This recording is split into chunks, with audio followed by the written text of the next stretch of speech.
Bentar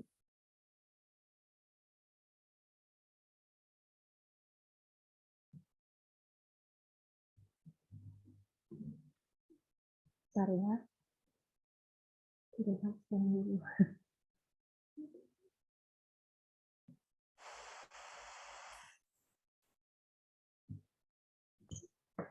Oke. Nah, kita akan masuk mengenai pengembangan instrumen evaluasi pembelajaran ya kan. Nah, minggu kemarin kita sudah belajar bagaimana cara. Suaranya jelas atau masih ini? Jelas ya untuk suara ya? Jelas, Bu. Jelas. Oke. Nah, minggu kemarin kita kan sudah belajar bagaimana cara buat soal C1, C2 sampai C6 ya kan. Nah, sekarang kita adalah bagaimana cara mengembangkan instrumen atau soal yang kita buat tadi dalam bentuk penilaian atau dalam bentuk evaluasi. Nah, jadi intinya dari pembelajaran kali ini adalah setelah semua data yang kita kumpulkan, gitu kan, baik secara langsung maupun tidak langsung, maka selanjutnya itu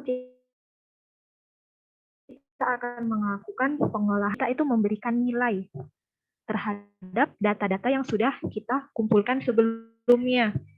Jika datanya tentang prestasi belajar, gitu kan, berarti pengolahan datanya itu harus memberikan nilai kepada peserta didik atau kepada siswa berdasarkan kualitas hasil pekerjaan yang dilakukan mereka. Gitu. Jadi tujuan kita adalah melakukan penilaian di sini.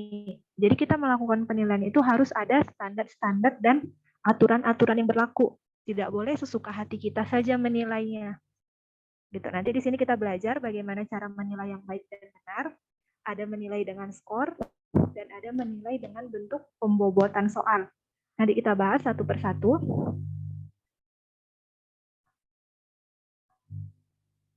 Nah, di mana tujuan dari pembelajaran ini adalah mahasiswa mampu menjelaskan teknik pengolahan hasil tes.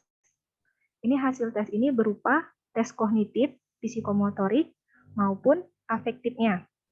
Baru yang kedua adalah mahasiswa itu mampu mengkonversi skor.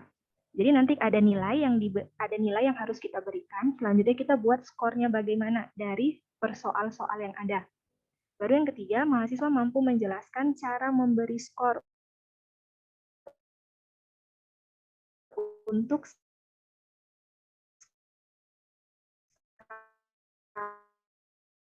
skala sikap. Jadi nanti ada penilaian afektif atau penilaian dalam bentuk PAP dan dalam bentuk PAN. Nah, jadi tugas dari ini, nanti kita akan diskusi juga kayak semalam. Jadi yang pertama harus kalian lakukan adalah dapat melakukan pengolahan hasil tes. Nanti akan ada saya berikan soal, nanti kalian sendiri yang mengkonversi skornya bagaimana, mengkonversi juga bagaimana bentuk pembobotannya. Kemudian ada juga teknik untuk membuat penilaian psikomotorik. Dalam hal ini yang kita buat adalah fokus ke bentuk rubrik. Jadi kita mengacu kepada silabus yang ada. Nah, seperti yang kita tahu, tadi kita kan ada tujuan itu menilai gitu. Apa sih dari penilaian, apa sih asesmen gitu kan. Asesmen adalah aktivitas yang menjadikan kesatuan dalam proses pembelajaran. Nah, jadi asesmen ini dilakukan untuk mencari bukti ataupun dasar pertimbangan tentang ketercapaian tujuan pembelajaran. Nah, jadi maksudnya dalam sini, kita melakukan penilaian itu harus sesuai dengan tujuan pembelajaran yang telah kita tentukan sebelumnya. Atau dalam artian harus sesuai dengan silabus yang ditetapkan oleh dinas atau pusat. Gitu. Jadi, nah macam-macam asesmen, macam-macam penilaian, itu ada penilaian formatif, ada sumatif. Nah, kalau formatif ini, dia umpan balik pembelajaran untuk perbaikan proses pembelajaran. Nah, ini formatif ini secara terus-menerus. Contohnya misalnya ulangan harian, gitu kan. Nah, setiap bulan siswa itu kan akan ada melakukan ulangan harian. Ulangan harian 1, ulangan harian 2, itu adalah bentuk tes formatif. Selanjutnya adalah asesmen sumatif. Nah, di sumatif ini apa yang terjadi? Adanya penilaian yang dilakukan untuk memastikan ketercapaian keseluruhan tujuan pembelajaran. Nah, jadi ini asesmen sumatif ini dilakukan di akhir. Misalnya pada hal kenaikan kelas, ujian akhir semester. Gitu, itulah dia masuk ke sumatif. Jadi ketercapaian keseluruhan tujuan pembelajaran di sumatiflah dilakukan. Jadi asesmen formatif itu pertama sekali kita lakukan adalah tahap diagnosis. Nah, di tahap ini sebelumnya siswa tersebut dijajari pertanyaan awal, ya kan, seperti pretest yang berkaitan dengan topik yang akan dibahas. Nah, misalnya kalau dalam perkuliahan, ya kan, kita masuk lab, itu ada soal pretest yang diberikan untuk mengasah kemampuan di awal. Kemudian bisa juga dengan membuat survei awal. Nah, survei awal ini bisa juga dengan bantuan Mentimeter atau Google Form. Untuk memudahkan pengumpulan data, biasa kita menggunakan Google Form aja yang simple, ya kan? Jadi untuk tahap formatif ini pertama sekali kita lakukan adalah mengetahui kemampuan awal siswa. Baru ada juga namanya ujian penempatan atau diagnostik juga. Nah, di sini siswa itu ditempatkan berdasarkan kemampuannya. Misalnya pada kelas jenjang yang ada lokal plus, ada lokal menengah gitu kan. Itu dia tahap kemampuan awal juga. Jadi siswa dibedakan berdasarkan kemampuan mereka. Jadi latar belakang dari kita ini adalah pertama sekali melakukan pengolahan hasil tes. Nah, sebelum kita melakukan pengolahan hasil tes, terlebih dahulu kita menyiapkan perangkat-perangkat penilaian yang ada. Seperti apa sih perangkatnya? Bisa berupa rubrik penilaian, bisa berupa kunci jawaban, bisa berupa pembuatan skor dan bobot. Baru yang akan dibahas adalah penilaian PAP dan PAN. Jadi tujuan kita itu menilai itu bentuk PAP kah atau bentuk PAN. Nah, misalnya dalam contoh artian gini, ada seorang siswa, 2 orang siswa, siswa perempuan dia mendapatkan nilai 70 gitu ya kan. Sedangkan laki-laki kita umpamakan namanya si Tara. Nah, si Tara ini dia mendapatkan skor 75 gitu kan. Nah, dari si Tara dan si Tari ini tadi kan skornya berbeda. Si Tari dapat skor 75, si Tara dapat skor 70. Nah, jadi dari hasil penilaian mereka siapakah yang lulus gitu kan. Nah, jadi berdasarkan kriteria PAP dan PAN ini bisa jadi mereka berdua lulus atau bisa jadi salah satu tidak lulus. Nanti kita bahas ya bagaimana contoh kasusnya. Nah,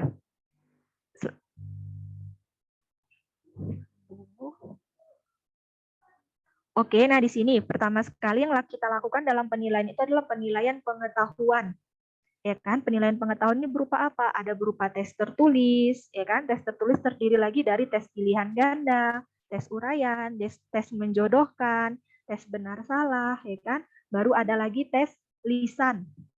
Baru ada lagi tes penugasan. Nah, penugasan ini bisa berupa proyek, baru berupa kemampuan memecahkan masalah, baru ada lagi tahap keterampilan yang juga harus kita nilai berupa tes praktik, proyek, dan portofolio, baru ada lagi sikap. Nah, kalau sikap ini bagaimana sikap seorang siswa saat melakukan observasi, apakah dia teliti, bagaimana tingkat kejujuran dia, ada lagi tentang penilaian diri, apakah dia jujur, bertanggung jawab, itu dia masuk semua dalam hal sikap, penilaian sikap dia. Nanti kita lihat juga bagaimana cara penggunaan rubrik atau cara kita membuat rubrik tersebut. Nah, pertama sekali kita masuk adalah teknik pengolahan hasil tes. Nah, kalau hasil tes berarti kita fokus pada pengolahan ranah kognitifnya. Oke. Ya kan? Jadi kalau pengolahan hasil tes ini kita fokus pada ranah kognitif yang akan kita nilai. Nah, pertama sekali bentuk tes itu yang bentuk soal pilihan ganda.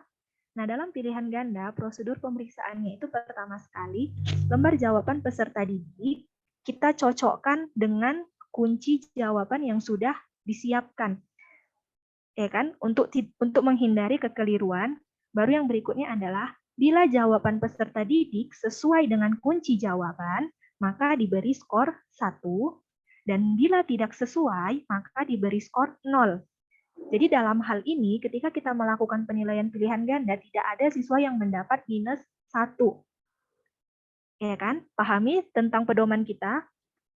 Baru yang berikutnya adalah setelah selesai men-skor seluruh soal, maka baru dihitung jumlah soal yang benar dan yang tidak benar. Kemudian jumlah yang benar tadi dibagi dengan jumlah soal sehinggalah diperoleh skor pilihan gandanya itu berapa. Nanti kita masuk ke contoh soalnya bagaimana. Jadi kalau dalam pilihan ganda yang pertama sekali kita lakukan adalah membuat kunci jawaban. Jangan lupa kita harus membuat kunci jawaban, ya kan? Kemudian aturan berikutnya adalah sesuaikan. Kalau siswa benar, jawabannya diberi skor 1. Kalau siswa salah, berarti jawabannya diberi skor 0. Kemudian cara menghitungnya bagaimana? Skor yang diperoleh siswa dibagi dengan jumlah skor total dikali dengan 100. Itulah cara penskoran dalam bentuk pilihan ganda. Selanjutnya ada soal uraian. Nah, bagaimana sih cara kita menulis soal uraian? Sebelumnya, minggu kemarin, minggu pertama kita sudah membahas kilas ya kan, bagaimana membuat soal pilihan ganda. Nah, otomatis kalau soal pilihan ganda itu diutamakan penggunaan optionnya itu jangan menimbulkan kekeliruan atau kerancuan. Itu adalah salah satu tips untuk membuat soal pilihan ganda. Selanjutnya kita masuk ke soal uraian. Nah, langkah pertama itu adalah soal itu harus disesuaikan dengan indikator pembelajaran atau disesuaikan dengan tujuan pembelajaran. Yang kedua adalah materi yang ditanyakan itu dia harus sesuai dengan tujuan pembelajaran yang ada, harus sinkron dia dengan tujuannya. Baru yang berikutnya adalah batasan pertanyaan dan jawaban yang diharapkan harus sudah sesuai. Misalnya bagaimana? Misalnya kayak gini, tuliskan 5 manfaat mempelajari manajemen bisnis. Nah, di sini kan sudah jelas ada kalimat tanya, yaitu berupa tuliskan. Berarti siswa disuruh menuliskan. Apa yang dituliskan? Manfaat. Nah, berapa sih manfaat yang perlu dituliskan? Oh, soalnya minta 5 gitu. Nah, jadi dari soal ini kan sudah jelas kita buat batasannya. Berarti kita minta itu ada 5 manfaat. Nah, jadi siswa itu harus menjabarkan 5. Gitu. Jadi soal yang kita buat itu harus sesuai dengan pertanyaannya ini tadi. Baru yang ketiga adalah adanya pedoman penskorannya. Jadi nanti kita bahas juga bagaimana cara membuat pedoman penskoran. Yang berikutnya ada petunjuk yang jelas tentang cara mengerjakan soal. Misalnya, perhatikan gambar di bawah ini untuk menjawab soal nomor 1 sampai 3. Nah, di sini kan ada instruksi agar kita mengerjakan soal nomor 1 dan 3, kita harus berfokus pada gambar yang ada. Gitu. Jadi instruksinya harus jelas. Selanjutnya, kita masuk ke bentuk soal uraian. Jadi bentuk soal uraian ini dia ada 2 jenis, ya kan? Ada uraian objektif dan ada uraian non objektif. Apa sih bedanya gitu? Nah, jadi kalau soal uraian objektif, nah soal ini dia mengukur kemampuan peserta didik dengan menguraikan konsep tertentu. Contohnya apa? Misalnya, jelaskan pengertian dari manajemen bisnis. Jelaskan pengertian dari manajemen risiko yang Anda ketahui. Menurut berbagai teori, misalnya seperti itu. Itu adalah bentuk soal uraian objektif. Objeknya itu jelas, gitu ya kan? Sedangkan uraian non-objektif, ini soalnya ini mengutamakan argumentasi, pendapat dalam konsep tertentu sesuai dengan materi pelajaran. Contohnya bagaimana? Misalnya gini, menurut pendapat Anda, tentukanlah teori-teori dari manajemen bisnis yang mana yang sesuai dengan kasus ini. Nah, jadi di situ ada istilah menurut pendapat Anda gitu kan. Berarti dari instruksi soal tersebut si pembuat soal menyuruh peserta didik untuk mengutarakan argumentasinya. Gitu. Paham ya bedanya di sini ya, objektif sama non objektif. Pokoknya intinya kalau non objektif itu dia menurut pendapat Anda gitulah istilahnya kriteria soalnya. Selanjutnya bagaimana sih prosedur pemeriksaan lembar jawaban? Nah, ini juga sudah diterangkan kemarin, cuman kita bahas sekilas lagi. Yang pertama itu kita harus memerlukan kesabaran dan ketelitian. Iya, karena soal uraian ini dia sangat banyak gitu ya kan. Jadi kita harus sabar dan teliti. Berbeda dengan pilihan ganda, mungkin bisa kita pakai alat bantu bisa gitu ya kan kalau pilihan ganda. Kalau ini setiap perkata harus kita baca detail-detailnya. Kadang yang lebih membingungkan lagi ada jawaban peserta didik itu yang udah tulisannya jelek gitu kan, susah dibaca lagi, makin pening lagi kita menilainya ya kan. Nah, pertama sekali tipsnya itu adalah kita harus menggunakan pedoman penskoran yang telah disiapkan sebagai acuan dalam memeriksa jawaban peserta didik. Jadi waktu kita ngumpul soal gitu kan, biasanya kepala sekolah atau kurikulum gitu, dia akan meminta bagaimana pedoman penskoran dari skor ini, dari soal ini gitu. Dengan tujuan kita tidak membuat skor siswa itu asal-asalan, jadi harus ada pedomannya. Baru bisa jadi juga mana kunci jawabannya. Baru yang berikutnya yang kita lakukan adalah bacalah jawaban peserta didik, kemudian bandingkan dengan jawaban ideal seperti yang ada pada pedoman penskoran. Nah, kalau di sini tips saya itu saya selalu melihat siswa mana yang pintar gitu kan, misalnya yang juara kelas. Nanti lembar kerjanya itu akan saya lihat dulu. Itulah jadi acuan patokan saya untuk mengoreksi lembar jawaban siswa yang lain gitu. Karena biasanya itu beda-beda dikit ya kalimatnya. Baru yang ketiga, berilah skor sesuai dengan tingkat kelengkapan dan kesempurnaan jawaban peserta didik. Nah, disinilah perlunya ada penggunaan rubrik penilaian. Gitu. Jadi kita sebagai guru tidak sembarangan memberi skor pada siswa. Nanti ada rubrik-rubriknya tertentu. Misalnya kita minta siswa menyebutkan 5 gitu kan. Tapi siswa hanya menyebutkan 4, itu berapa skornya? Kalau siswa hanya menyebutkan 3, berapa skornya? Itu dia nanti terdapat di rubrik penilaian. Baru yang keempat adalah periksalah seluruh lembar jawaban peserta didik pada nomor yang sama. Baru dilanjutkan ke pemeriksaan nomor berikutnya. Nah, maksudnya kayak gini. Misalnya kita mau mengoreksi, kita jejerkan aja gitu lembar jawabannya semua. Kita fokus ke jawaban nomor 1. Kita koreksi dari ujung ke ujung jawaban nomor 1 itu bagaimana. Untuk ngapain? Untuk menghindari kekeliruan atau untuk menjaga konsentrasi kita. Jadi nanti lembar jawabannya dijejerkan semua, gitu kan, dari A sampai Z, dari paling 10 siswa lah mungkin gitu kan, kita jejerkan semua, baru kita koreksi hanya nomor 1 aja, koreksi semua. Udah selesai nomor 1, selanjutnya balik lagi kita koreksi ke nomor 2, dari A sampai Z kita koreksi lembar jawaban siswanya. Baru yang kelima adalah hindari faktor-faktor yang tidak sesuai dalam pemberian skor. Nah, faktor-faktornya apa aja? Misalnya, yang seperti kemarin, ada yang tulisannya jelek gitu kan. Nah, kalau tulisannya jelek, mungkin nilainya akan kita rendahin. Gitu. Baru yang berikutnya apa sih? Perbedaan penilaian menggunakan skor dengan bobot. Oke, sekarang coba saya tanya dulu, para adik-adik kebanyakan menggunakan nilai menggunakan apa? Penggunaan skor kah atau bobot? Boleh diaktifkan mikrofonnya? Miss tanya ke Haikal lah dulu ya. Hai Haikal. Halo, Bu. Ya, Haikal kebanyakan sering menggunakan bentuk skor atau pembobotan ini dalam menilai. Pernah ngoreksi? Pernah. Pernah ya. Itu biasa menggunakan penilaiannya bagaimana? Bentuk skor kah atau bentuk pembobotan? Biasanya sih skor, Bu. Langsung skor aja ya. Ya. Oke, pernah gunakan bobot? Kayaknya pernah.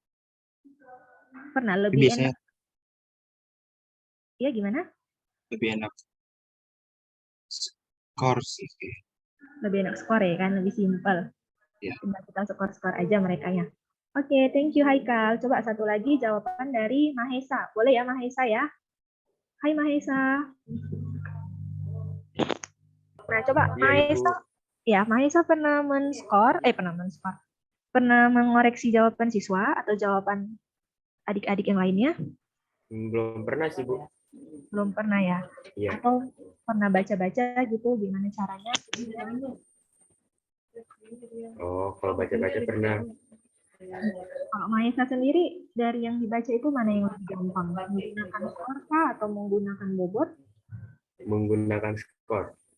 Gunakan skor. Jadi kalau skor, misalnya skor yang diperoleh siswa gitu kan, dibagikan dengan skor total lah ya. Benar ya?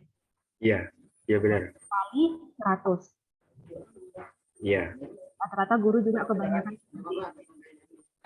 Oke, thank you Maesa. Coba Iya Ibu, sama-sama. Amelia, boleh Amelia hidupin mikrofonnya? Amel? Iya, Ibu. Nah, kalau Amel pernah melakukan penilaian terhadap siswa? Pernah, tapi ngoreksi temen gitu, Bu. Oh, ngoreksi teman. Nah, jadi kayak mana Amelia melakukannya dengan Dia menggunakan pakai skor. skor ya rata-rata ya? Iya, Ibu. Berarti belum pernah ada yang menggunakan pembobotan lah ya? Belum pernah pakai bobot juga Amelia? Amel? Belum. Belum ya, masih menggunakan skor semua ya rata-rata. Ya sih benar, sebagian kita kayak saya juga ya kan, rata-rata itu menggunakan skor gitu, karena lebih simple, lebih aman lah ya kan. Gampang aja, pokoknya kalau ini nggak cukup berarti skornya rendah gitulah ya kan. Kalau dia maksimalnya 5, yang disebutkan siswa hanya 3, mungkin skornya berkurang, seperti itulah ya kan kita simpelnya.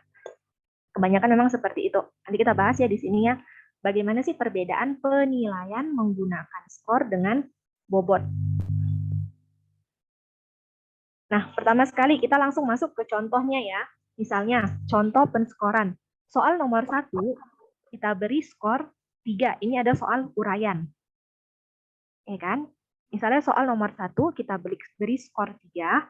Soal nomor 2, kita beri skor 2. Nomor 3, kita beri skor 2. Nomor 4, kita beri skor 4. Dan nomor 5, kita beri skor 9. Nah, ingat, kalau dalam penskoran ini, kita sendiri yang membuat skornya berapa. Ya kan? Kita sendiri yang mengacu skornya berapa. Misalnya skor totalnya itu ada 20. Dari mana 20? 3 tambah 2, tambah 2, tambah 4, tambah 9, 20. Benar ya kan?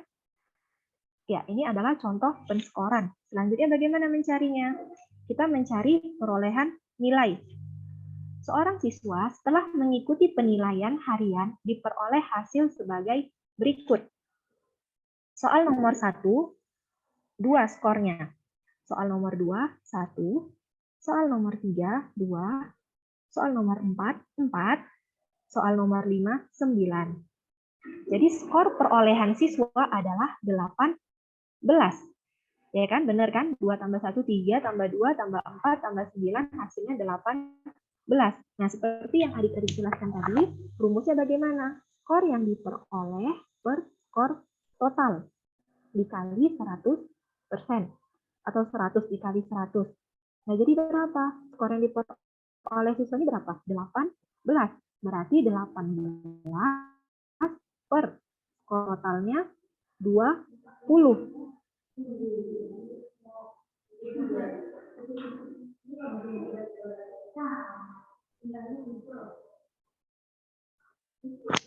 Oke, Ibu.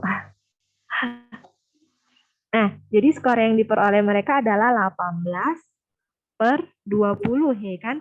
Berarti hasil skornya adalah 90. Perolehan nilai yang diperoleh siswa adalah 90. Ini adalah pedoman penskoran. Selanjutnya kita bandingkan dengan perolehan bobot. Mungkin penskoran lebih simpel lah ya kan. 2 tambah 1 tambah 2 tambah 4 tambah 9, skor totalnya berapa? 18. Berarti 18 per 20 kali 100. Dapatlah jawaban nilainya adalah 90. Sekarang kita bandingkan dengan pembobotan. Nah, misalnya dalam pembobotan, kita itu harus membandingkan banyak soalnya. Misalnya kita sudah membuat kemarin C1 sampai C6.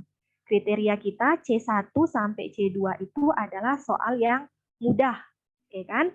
C3 sampai C3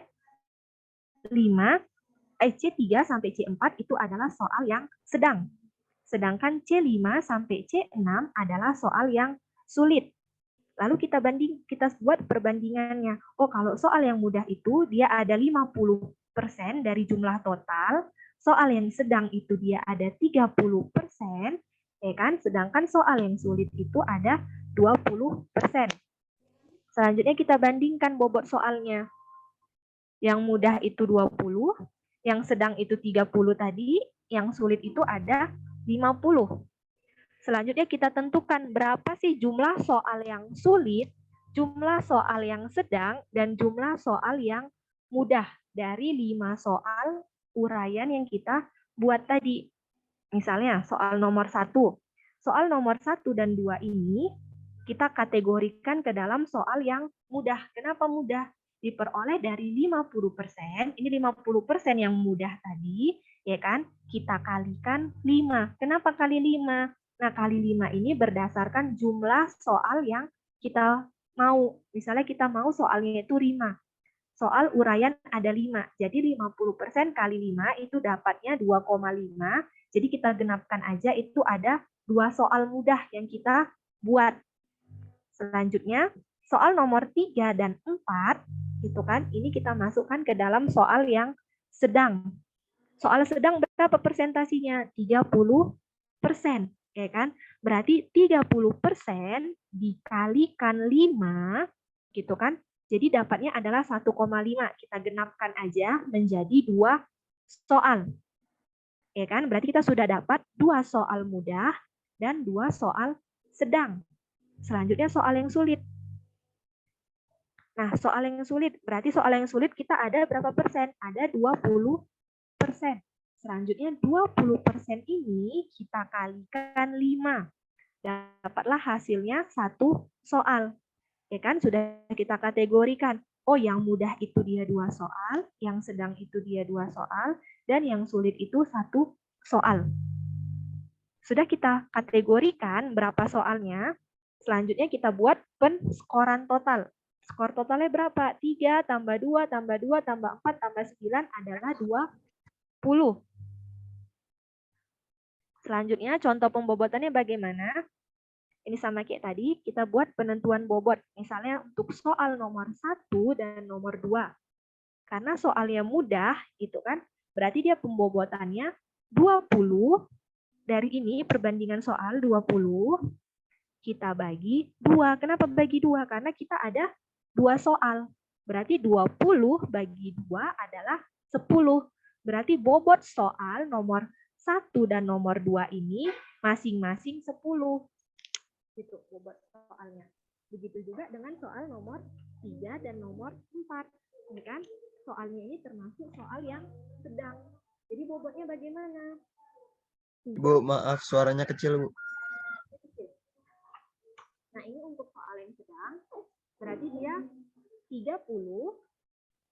Ya, bentar ya. Nah, ini dia untuk soal yang sedang, ya kan? Berarti dia 30 dibagi 2. Berarti dapatnya masing-masing untuk pembobotan nomor 3 dan nomor 4 itu dia adanya 15 bobotnya. Masih kecil juga suaranya? Halo? Sudah jelas, Bu? Oh, udah jelas ya. Nah, selanjutnya untuk skor yang terakhir, skor sulit, itu kan dia sulit ada perbandingannya 50, ya kan? Berarti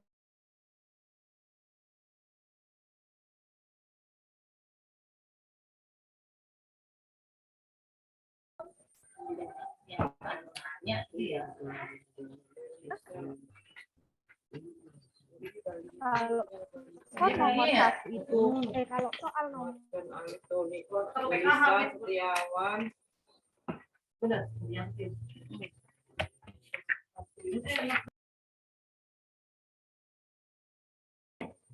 Iya, tempat positif. Mau diganti.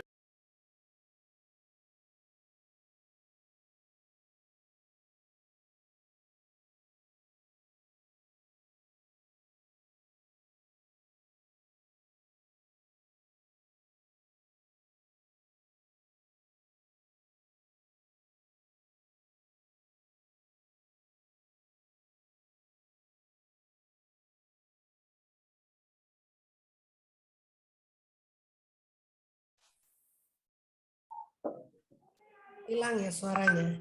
Iya Bu, sinyalnya nggak stabil. Ya aku juga gitu Bu. Kalau masuk. Jadi video call apa ini saya sering hilang apa tuh ininya apanya gambar saya suka hilang langsung tertutup lagi. Benar. Terpental. Iya. Bentar Ibu. Ya, lanjut Bu, lanjut. Biasa. Bu ya, coba share screen lagi.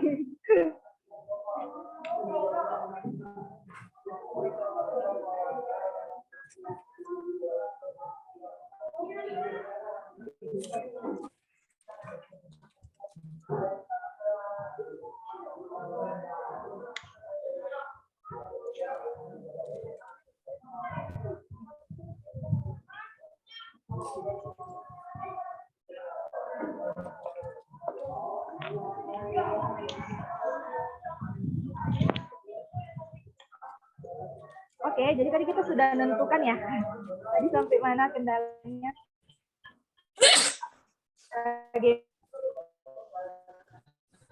Soalnya udah jelas atau masih putus-putus juga? Jelas ya? Jelas, Bu. Oke. Nah, tadi soal nomor 1 kita peroleh bobotnya itu ada 10, ya kan? Soal nomor 2 juga bobotnya ada 10. Nah, nomor 3 kita peroleh nomor 3 dan 4, bobotnya itu ada 15. Nomor 5 itu bobotnya ada 50 karena dia termasuk soal kategori sulit. Jadi jika kita buat kesimpulan bobot soal itu bagaimana? Ada yang 10, ya kan? 15 dan 50. Jadi total ini semua adalah 100. Jadi dalam pembobotan itu total skornya itu harus 100. Total dari seluruh bobotnya. Selanjutnya, jika kita masukkan ke contoh soal, tadi misalnya kan, si anak tadi soal nomor 1, dia memperoleh skor 2. Soal nomor 2, dia memperoleh skor 1. Soal nomor 3, dia memperoleh skor 2. Soal nomor 4, dia memperoleh skor 4. Selanjutnya, soal nomor 5, dia memperoleh skor 9. Lalu cara mencarinya bagaimana? Skor yang diperoleh siswa itu ada 2, dibagi skor total. Skor totalnya ini ada 3. Panduannya tadi, ya kan? Kan ada buat skor juga. Ada 3. Kemudian kita kalikan bobotnya. Jadi dapatnya hasilnya 6,67. Begitu juga dengan soal nomor 2. Siswa ini memperoleh skor 1, ya kan? Dari skor totalnya itu 2 dikalikan 10. Dapatlah hasil skornya itu 5. Ini skor siswa diperolehnya ada 2 skor yang diperoleh siswa dibagikan skor maksimal dikalikan bobot, yaitu bobotnya 15. Jadi hasilnya adalah 15. Begitu juga dengan skor nomor 4. Siswa ini dia memperoleh skor 4 dibagikan dengan skor total dikalikan bobot. Diperolehlah hasilnya 15. Begitu juga dengan soal nomor 5. Siswa memperoleh skor 9 dibagikan dengan skor total juga 9 dikalikan 50 atau dikalikan bobot soal 50. Diperolehlah skornya itu 50. Selanjutnya kita lakukan adalah jumlah dari skor masing-masing ini kita tambahin. Selanjutnya 6,67 kita tambah 5, kita tambah 15, tambah 15, 50, hasilnya adalah 92. Berbeda kan dengan yang tadi? Yang tadi kita buat penskoran itu hasilnya berapa? Ada 90, ya kan? Di mana skor siswa itu 18 bagi 20, hasilnya adalah 90. Sementara dalam pembobotan, siswa memperoleh skor 92. Gitu. Jadi dari inti pembobotan ini sebenarnya biar siswa tersebut tidak mengalami kerugian nilai 1, baru yang kedua, guru lebih mudah menspesifikasikan mana jawaban yang sulit, mana jawaban yang mudah, mana jawaban yang sedang. Jadi tidak sembarangan membuat penskoran. Jadi harus ada kriteria-kriterianya tertentu. Nggak mungkin kan soal yang mudah skornya lebih tinggi dibandingkan dengan soal yang sulit. Pasti ada acuan patokannya. Kalau yang sulit berarti skornya lebih besar. Nah, selanjutnya kita masuk bagaimana sih pedoman penskoran soal uraian. Nah, misalnya kita membuat ada 3 soal. Baru kita sesuaikan dengan indikator pencapaian kompetensinya.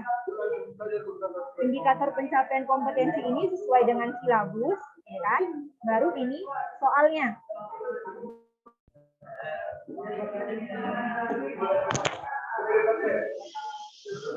Lalu, misalnya,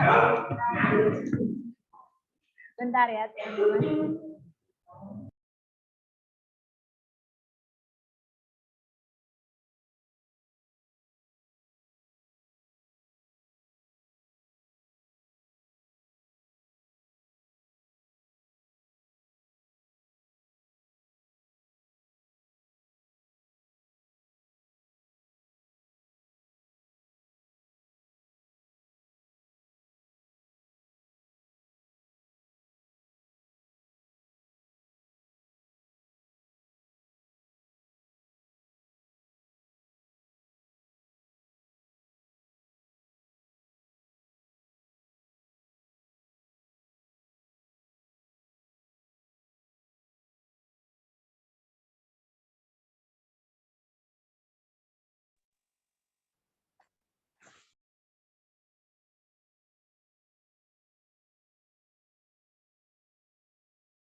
Oke, maaf terkendala.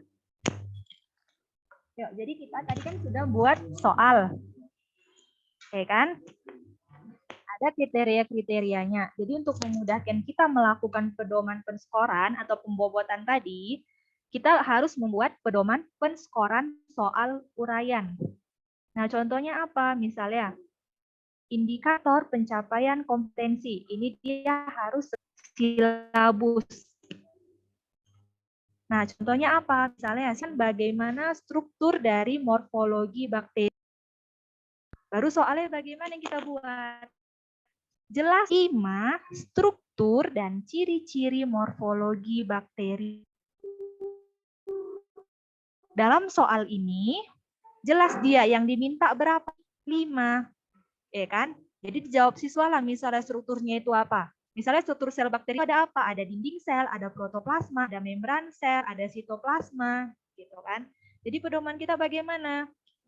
Jika siswa menjawab 1 dari soal ini, berarti skornya itu ada 5.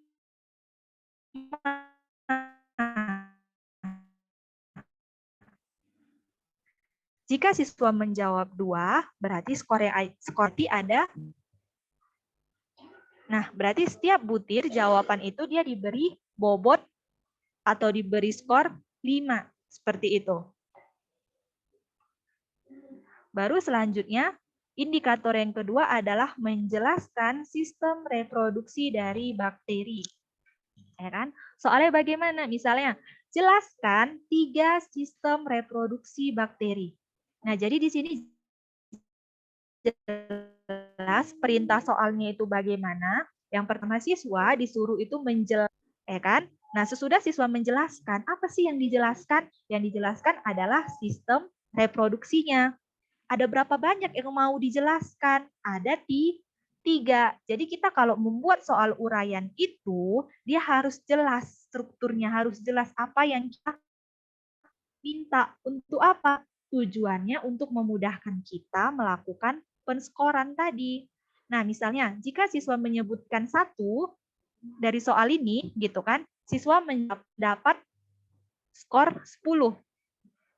Jika siswa menyebutkan 2, gitu kan, siswa mendapat skor 20.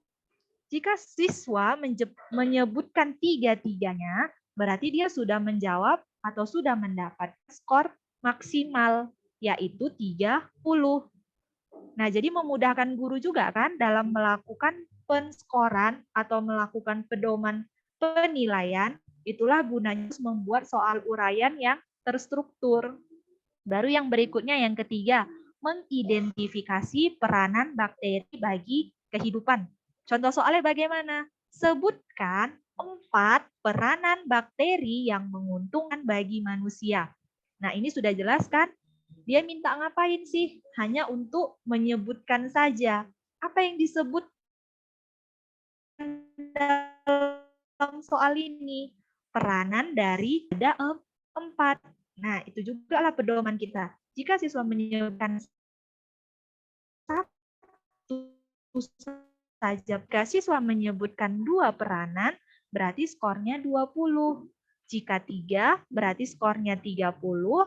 Jika 4, berarti skornya 40. Jadi lebih terstruktur kita dalam menilainya. Memudahkan kita juga dalam melakukan penilaian. Selanjutnya adalah prosedur pemeriksaan lembar jawaban. Nah, seperti yang tadi kita sudah bahas sekilas. Selanjutnya adalah pemberian skor yang ditentukan oleh bobot masing-masing soalnya. Ya kan, ini yang tadi yang kita bahas. Bila setiap butir soal sudah selesai di skor, hitunglah jadi pada setiap nomor butir soal. Nah, jadi misalnya bagaimana cara mencarinya yang kayak tadi saya jelaskan ya kan? Skor perolehan peserta didik dibagi dengan skor maksimum butir soal dikali dengan bobot. Berbeda dengan yang penskoran tadi ya kan. Kalau penskoran itu dia dikali 100, nah kalau bobot dia itu dikali dengan bobot. Bedakannya tadi. Kalau penskoran dia dikali 100, kalau pembobotan dia dikali dengan bobot. Kita tengok masuk soal pertama. Misalnya contohnya soal uraian pertama. Skor maksimumnya itu ada 8. Jadi intinya dari buat bobot soal ini, dia skornya itu ada 100. Jumlahnya itu ada 100. 100. Nah, kalau skor maksimum ini bebas mau berapapun skor maksimum, tidak jadi patokan. Nah, ini adalah skor perolehan siswa. Misalnya, halo, sinyalnya susah atau masih ini? Jelas ya suaranya ya? Atau putus-putus? Masuk, Bu, jelas, Bu. Jelas, Bu. Masuk, jelas ya? Sinyalnya sini nggak stabil. Oke. Jelas, Bu, jelas.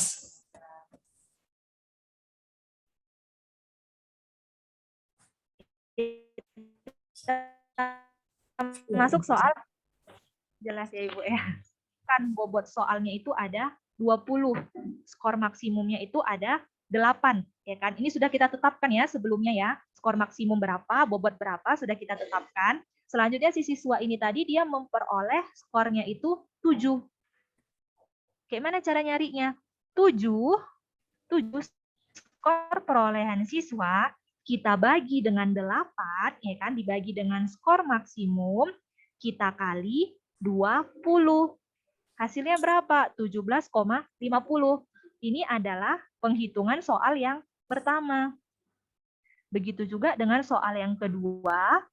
4. Kenapa 4? Karena siswa memperoleh skor 4 dibagi 5, 5 dari skor maksimum dikali 10. 10 dari mana? Dari bobot. Jadi dapat untuk nilai nomor selanjutnya nilai nomor 3. Ada 9, ya kan, skor perolehannya itu 9. Kita bagikan 10, dapatnya itu kalikan 30. Semua jumlah nilai setiap soal ini kita tambahin, diperolehlah hasilnya 83,50. Jadi nilai si siswa tadi berapa? Ada 83,50. Atau jika kita genapkan, ada 84. Jadi peroleh nilai 84. Begitu juga dengan penggabungan. Misalnya penghitungan gabungan, ada contoh soal bentuk gabungan. Contoh perhitungan nilai akhir untuk tes tertulis. Nah, kalau untuk soal pilihan ganda, ya kan, jika benar skornya itu 1, jika salah skornya 0. Begitu juga dengan isian. Nah, kalau isian juga begitu cara penilaiannya. Jika dia benar, jawabannya skornya 1. Jika dia salah, skornya itu 0. Lalu yang kita lakukan apa? Menentukan bobotnya. Ini sudah kita tentukan dulu sebelumnya. Oh, kalau untuk bobot pilihan ganda dan isian, ya ini bobotnya 70. Ya kan? Sedangkan uraian bobotnya ini ada 30. Jadi totalnya berapa? 70 tambah 30 ada 100. Jadi bobot ini harus 100%. Selanjutnya masuk nomor soal. Mungkin ini lebih gampang ya kan. Nomor soalnya sudah kita klasifikasikan, sudah kita kelompokkan. Yang pilihan ganda berapa soal, diminta 35, yang isian diminta 10, sedangkan yang uraian diminta 5 soal saja. Lanjut kita lakukan adalah skor maksimal. Ya, pilihan ganda skor maksimalnya 35, isian dia skor maksimalnya 10. Selanjutnya misalnya si siswa ini tadi, ya kan, si Jo misalnya memperoleh nilai pilihan ganda 30. Dia benar 30. Selanjutnya isiannya dia benar 8, berarti skornya 8. 30 tambah 8, kita totalkan, dia memperoleh skor 38. Selanjutnya bagaimana penghitungannya? 38, skor yang diperoleh si Jo ini tadi, kita bagikan. Ada berapa soalnya? Ada berapa skor maksimalnya? Ada 45. Berarti 38 kita bagikan 45, kita kalikan 100, diperolehlah hasilnya 84,4. Ini hanya untuk nilai pilihan ganda dan isian saja, ya kan? Uraian belum kita masukin. Selanjutnya kita masuk ke penghitungan soal uraian. Tadi soal uraian kita buat bobotnya itu ada 30. Ya kan? Berarti misalnya skor maksimalnya ada 3, 4, 9, 6, dan 6. Ini skor maksimalnya ada 28. Si Jo ini tadi dia memperoleh skor untuk soal nomor 1 itu ada 3, untuk soal nomor 2 itu dia ada 2, untuk soal nomor 3 dia ada 8, untuk soal nomor 4 dia ada 4, untuk soal nomor 5 dia memperoleh skor itu ada 6. Nah, jika kita totalkan 3 tambah 25 tambah 8 tambah 4 dan tambah 5, ini totalnya adalah 22. Selanjutnya 22 ini kita bagikan dengan jumlah skor maksimal. Skor maksimalnya berapa? Ada 28. Kita kalikan 100, diperolehlah hasilnya 78,57. Selanjutnya bagaimana? Selanjutnya adalah kita jumlahkan nilainya. 84,44 ini kita tambahkan dengan 78,57. Baru kita bagi 2. Diperolehlah hasil nilai akhirnya berapa? Ada 82. Ya kan? Nah, coba ini tadi dari penghitungan ini kita masih menggunakan yang namanya skor, ya kan? Kenapa skor? Karena dia dikali 100.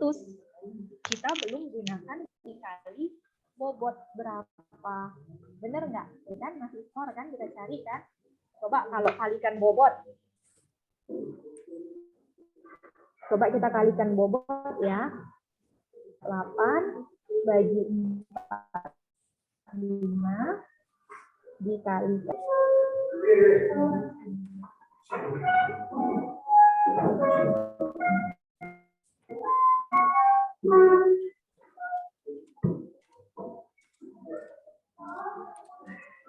Nah, jadi kalau jadi nilai akhir yang diperoleh itu adalah 82.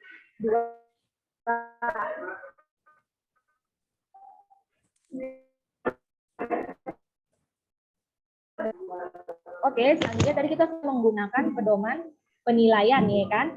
Penilaian menggunakan ranah kognitifnya tadi bagaimana? Ada kita menggunakan skor dan ada menggunakan bobot. Coba, ini tadi kan kita menggunakan penilaian skor kan? Kenapa skor? Karena dikali 100. Jadi kalau bobotnya berapa? Jadi kalau bobot sama aja dengan hasilnya, tetap segitu juga.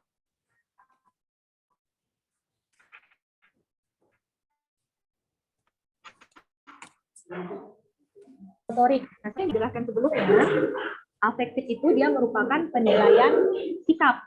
Sedangkan psikomotorik merupakan penilaian keterampilan siswa dalam melakukan praktek, dalam melakukan tugas proyek, dalam melakukan tugas portofolio, itu semua dinilai di psikomotorik. Nah, jadi langkah-langkahnya itu apa? Pertama sekali kita itu menggunakan deskripsi. Bisa menggunakan deskripsi, menggunakan rubrik, atau menggunakan skala atau interval nilai yang diolah dari si rubrik ini tadi. Atau bisa jadi kita mengkombinasikan ke tiga-tiganya ini nanti. Kita bahas satu-satu ya, bagaimana kita menggunakan deskripsi, menggunakan rubrik, dan menggunakan skala penilaian. Nah, yang pertama, kita menggunakan deskripsi. Contoh kriteria ketuntasan dengan deskripsi kriteria. Nah, misalnya kita mau menilai laporan siswa. Kan? Kriteria yang kita nilai apa? Misalnya yang pertama, laporan ini menunjukkan kemampuan penulisan teks ekspansi dengan runtun, berarti dengan sistematis. Apakah susunannya sudah sesuai dengan sistemnya atau tidak sesuai? Nah, jika sesuai, kita langsung checklist memadai. Baru yang berikutnya adalah laporan menunjukkan hasil pengamatan yang jelas. Jadi jelas dia hasilnya gitu, tidak bertele-tele kalimat yang digunakannya. Jadi dia misalnya tidak memadai, langsung kita checklist tidak memadai. Kenapa tidak memadai? Mungkin ada kalimat-kalimat yang tidak penting atau tidak efektif yang dimasukkan di dalam. Yang ketiga, laporan menceritakan pengalaman secara jelas. Misalnya dia memadai atau tidak. Kalau tidak memadai, kita checklist. Baru yang keempat adalah laporan menjelaskan hubungan kausalitas yang logis disertai dengan argumen yang logis sehingga dapat meyakinkan pembaca. Misalnya ini dia memadai. Jadi kalau ini jelas gitu deskripsinya yang ditampilkan apa, baru jelas dia komponen yang kita nilai apa, memadaikah atau tidak memadai. Nah, misalnya kesimpulannya apa? Kesimpulannya dari sini, dari kriteria ini, siswa dikatakan tuntas atau mencapai tujuan pembelajaran jika minimal mendapat 3 dari 4. Jadi dia dapat 3 memadai di sini. Ini kan dia cuma dapat 2 kan? Nah, kalau dia dapat 2 berarti dia tidak tuntas. Jadi kesimpulannya dari ini, deskripsi ini tadi, siswa tuntas, ya kan, jika dia mendapatkan 3 kriteria yang memadai. Nah, jika tidak tuntas, hanya ada 2 kriteria yang tidak memadai, maka perlu dilakukan penilaian ulang. Gitu. Jadi kita harus menyimpulkan juga kapan dikatakan tuntas, kapan dikatakan tidak tuntas. Jangan kita buat penilaian, tapi kita nggak tahu kriteria penilaiannya itu bagaimana. Selanjutnya ada menggunakan rubrik. Nah, ini yang paling gampang, kita menggunakan rubrik. Nah, pertama sekali, guru itu menyusun rubrik performa yang dapat memperlihatkan bukti kinerja. Jadi jelas gitu kan, terstruktur kinerja apa yang mau kita nilai, kinerja apa yang ditampilkan. Yang berikutnya adalah dengan sebutan kualifikasi. Misalnya apa? Misalnya penilaian pertama itu dia mulai berkembang, layak, cakep gitu kan, cakep dan mahir. Itu adalah kriteria yang kita gunakan. Atau bisa juga dengan skala 4, 3, 2, dan 1. Seperti itu. Ini tergantung kita membuat kualifikasinya bagaimana. Yang berikutnya, setiap melakukan penilaian, pada umumnya rubrik yang dibuat juga berbeda. Ya, berbeda ya. Misalnya kita mau melakukan penilaian praktikum. Nah, penilaian praktikum itu berbeda dengan laporan harian, misalnya seperti itu. Jadi rubrik yang kita gunakan juga harus ada 2. Nah, ketika melakukan penilaian, sebaiknya guru menyebutkan poin-poin apa saja yang akan dinilai. Misalnya bagaimana? Nah, dalam penilaian rubrik ini, saya akan melakukan penilaian. Yang pertama itu adalah menilai sistematika dalam penulisan laporan. Baru yang kedua, bagaimana cara adik-adik menggunakan alat dalam laboratorium. Yang ketiga, bagaimana cara adik-adik melakukan penyimpanan alat. Jadi jelas dia apa-apa aja yang kita akan nilai. Nah, ini dia rubrik penilaian afektif. Nah, afektif yang kita lakukan kemarin adalah diskusi, ya kan? Pertama, yang kita lakukan adalah aktif dalam diskusi kelompok. Jadi sebelum melakukan diskusi, kita juga sudah memberikan arahan kepada siswa. Kriteria dalam penilaian kali ini adalah Ibu akan melihat bagaimana keaktifan adik-adik untuk melakukan diskusi. Nah, baru bagaimana cara kita menilainya? Juga jelas di sini. Aktif memberikan solusi pada diskusi kelompok. Jadi jelas si anak itu aktif, dari mana aktifnya? Misalnya dia memberikan solusi atau mengajukan pertanyaan atau memberikan pendapat. Minimal berapa? Misalnya masing-masing orang dia bisa memberikan pendapat 3 kali. Gitu. Berarti dia sudah masuk kategori aktif. Atau yang B-nya ini, dia mengikuti diskusi dengan aktif dan siap memberikan bantuan, tetapi belum bisa memberikan solusi permasalahan. Nah, ini sudah jelas ya bagaimana rubriknya yang harus kita nilai, sudah lebih terstruktur. Jadi tujuan dari penggunaan rubrik ini, kita jelas gitu, apa yang mau kita nilai, kapan dia dikategorikan rendah, kapan dikategorikan maksimum gitu. Jadi jelas dia apa-apa aja yang kita nilai. Baru yang kedua adalah terampil dalam menemukan konsep penyelesaian lembar kerja peserta didik. Nah, ini dia juga jelas apa yang kita mau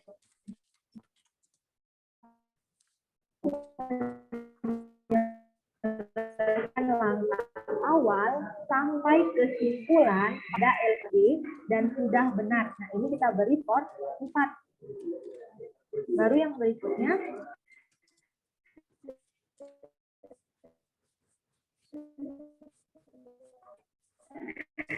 mampu menyelesaikan langkah awal sampai misalnya struktur pendidikannya atau sistematikanya itu masih acak atau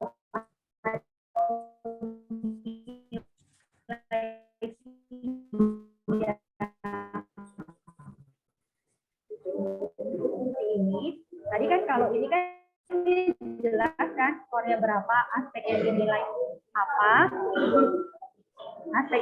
apa, indikator penilaiannya apa, baru berapa skor, jelas lebih spesifik.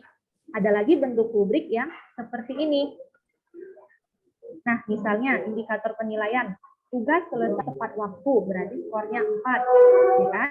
Tugas belum selesai pada waktu yang ditentukan, berarti skornya 2. Ini juga lebih spesifik, hanya saja kolomnya itu beda. Tidak lebih jelas, ini dia agak ribet, skornya hanya di sini. Aturan dia buat lagi, kolom skornya itu bagaimana, baru ini ada penilaian berapa skor yang diberikan, sudah jelas apa-apa aja yang mau kita nilai. Baru ada lagi dia kerja keras dalam penyelesaian tugas. Misalnya, nampak pantang menyerah dalam menentukan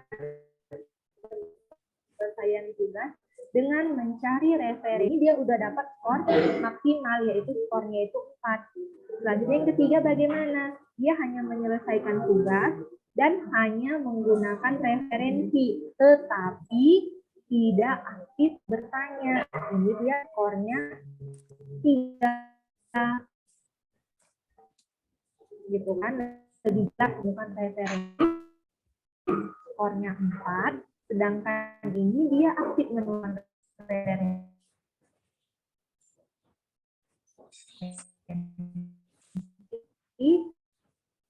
Hanya ngikut kawannya aja, hanya copy paste aja jawabannya, berarti skornya 2. Sedangkan ini siswa itu tidak tertarik sama sekali dalam menyelesaikan tugas. Nah, berarti ini skornya 1. Nah, ini juga lebih runtun lagi. Yang tadi kita jelaskan baru berkembang. Ini lebih spesifik lagi. Ada layak, apa-apa aja yang dinilai lebih spesifik lagi. Baru ada cakap, baru ada mahir. Nah, jadi lebih jelas lagi ini. Kapan dikatakan belum berkembang, ya kan? Kapan dikatakan layak, kapan dikatakan cakap, kapan dikatakan mahir. Itu semua tertuang dalam rubrik-rubrik ini tadi. Jadi guru tidak rancu dalam melakukan penilaian. Itu tujuan dari penggunaan rubrik.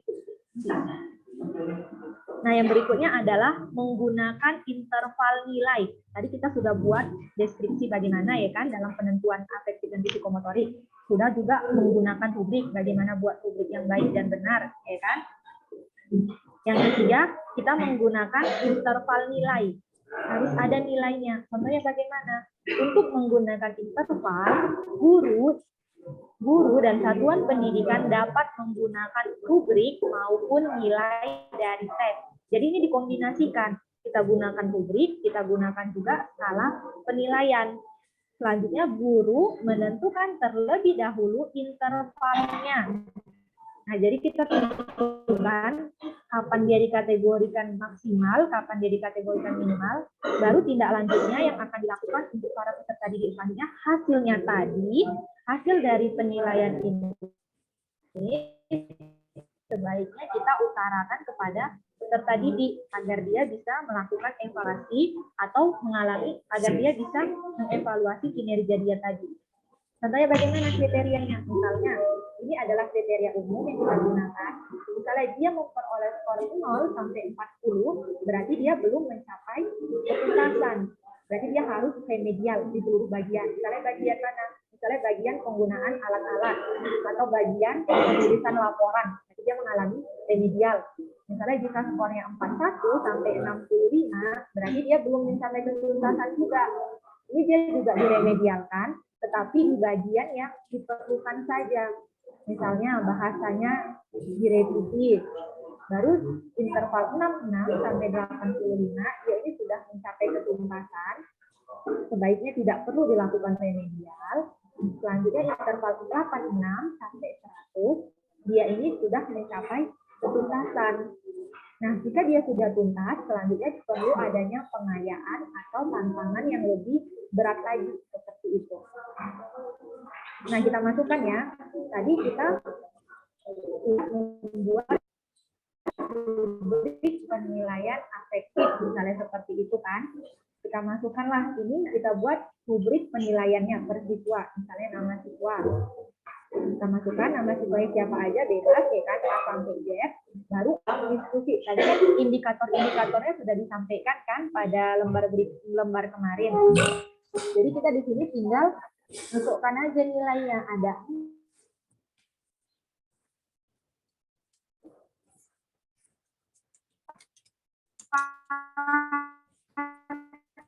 Tampil dalam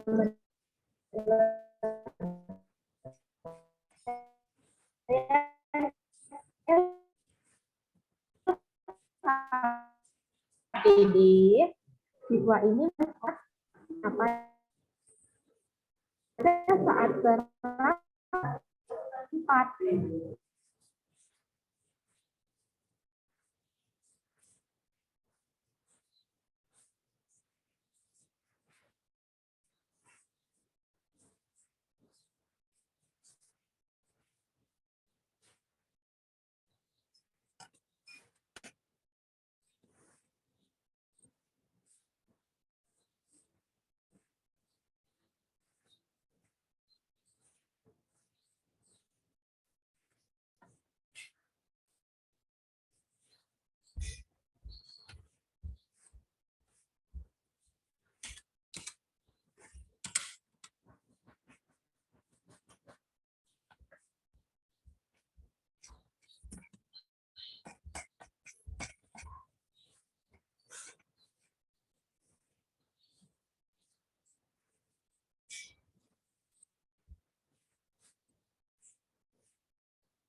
Aurin mohon dibantu ya share screen-nya ya. Ya. Ya, Bu. Iya, coba buka yang ini nah tentang tadi. Nah, kriteria itu penilaian. Ini salah masukkan tadi. Aplikasi penilaian lagi satu lagi. Oke.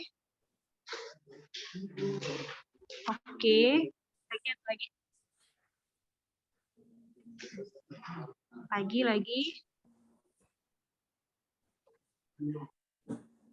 Satu lagi. Bawahnya lagi. Nah, ini. Oke, di atas tadi. Oh. Satu lagi di atas, nak. Di atas satu lagi. Oke, nah.